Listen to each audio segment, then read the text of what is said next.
Joshua Tiemans, one of the Tiemans brothers. Welcome to the Tiemans Hour, and this is Joshua's time. So his question is, if the Constitution had been written in the everyday speak of today, i.e. if we could perfectly, unambiguously understand it, how much better off would we be as a nation? Well, Josh, not to argue with it, but it is written in everyday speak, and it is perfectly, unambiguously understood. If it was written in the modern vernacular, we wouldn't be any better, because the problem is not understanding the Constitution. The problem is disregarding the Constitution, even though it's clear as it can be. And the Commerce Clause is the perfect example. The Commerce Clause is the perfect example. Congress wants the power to do what they want to do, and they want to get their little fingers in everything and regulate commerce between the states. And they say, oh, it's a Commerce Clause. No, the Commerce Clause says that the Congress shall have the power to regulate, which means to make regular. It doesn't mean to restrict or control. It just means to make even, to make fair, level commerce between the states, the Indian tribes, and foreign powers. We've had this conversation many times. I'm not going to have it again, other than to say, if they wanted it to say between the people, they would have said the people. But it doesn't. It says the states, Indian tribes, or foreign powers. So the Commerce Clause is not justifiable to do anything. And if Congress can do anything because of the Commerce Clause, then there is no Constitution, no reason for it. Just say Congress have the power to do whatever it damn well wants to. There you go. So there is nothing about the Constitution that's difficult to understand. One of the people I point to whenever this subject comes up, because he needs it, retroactively and posthumously, is Gouverneur Morris. Everybody talks about Thomas Paine and Franklin and Madison and Jefferson and all the guys, Adams. And nobody talks about Gouverneur Morris. Gouverneur Morris was in charge of the Committee on Style, and he was the guy who basically took these arcane, technical, operating manual things and put them into language that a farmer pushing a plow could understand. That is an extraordinarily difficult and important thing to do. It's easy to teach things that you know, but if you can teach things that you know simply, if you can simplify things, that's real knowledge. Simplifying something is just the process of knowing what to leave out. You know, there's a classic line that's been attributed to a bunch of people, Mark Twain among them, but it's really true. Sorry about the long letter. If I had more time, I would have written less.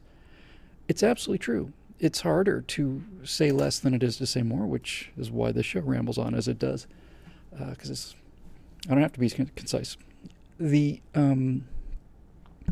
Gouverneur Morris was a guy who basically took all of these things and put them into language everybody could understand. And because he had a little room left over, and because he was so good at it, he wrote a sentence that most people know: we, the people of the United States of America, in order to form a more perfect union, establish justice. That's Gouverneur Morris. It's not Thomas Jefferson. Thomas Jefferson didn't write that sentence. Gouverneur Morris did. And the fact that nobody knows his name is an absolute shame. It's not just a shame, it's a crime. I'm speaking as a writer here. That's the greatest sentence ever written. You'd think that the greatest sentence ever written would have an attribution to it, but it doesn't. So I disagree with you. I don't think the Constitution needs to be rewritten in plain language, and if it was, we'd be fine, because it is written in plain language, and people still dick around with it. You know, they start making, for example, the Second Amendment, you know. And everybody says, well, the right to keep and bear arms only applies to a well-regulated militia. It doesn't, actually, if you read the sentence the way the sentence is constructed. A well-regulated militia being necessary, blah, blah, blah, the right of the people shall not be infringed. That's the sentence. The right of the people shall not be infringed. That's like saying the right to free speech shall not be infringed. And if I said something to the effect of,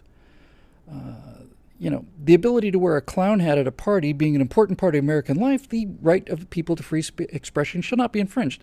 The fact that the clown hat is there doesn't mean anything regarding the actual statement of the operational fact, which is it shall not be infringed, period. But people say, oh, it just applies to a militia. No, it doesn't just apply to a militia. If you can read a sentence, you can tell it doesn't just apply to a militia. It's easy to break the sentence into two halves, and if you do, you can see it's irrelevant. They threw it in there for ornamentation. I wish they hadn't.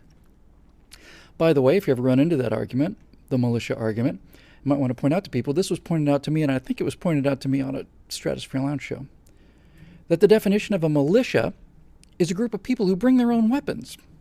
You can't, if you have a militia, it's a calling up of people with their own weapons.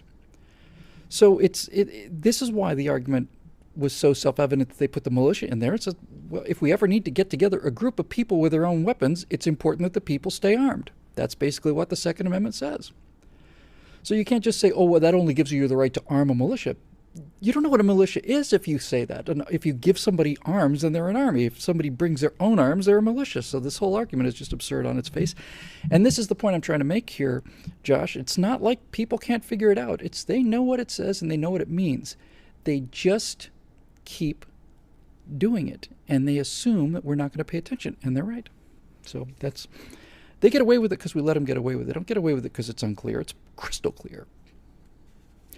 And as I've said before, for those people that say, oh, the Supreme Court ruled that the Commerce Clause gives them the right to do this, well, it's simple. The Supreme Court was wrong. They were wrong. There are 9 great legal, I don't care how many great legal minds there are, I can read an English sentence and they are wrong. And my vote as a citizen, being able to read an English sentence, trumps their vote as a person with 30 years of law experience. And if it doesn't, then the Constitution has no meaning at all. If you're saying that you have to have a law degree to understand the laws of this country, then either I have the wrong idea about what this country is or they do. And it's them. They're the ones who have the wrong idea because I can read. Moving on.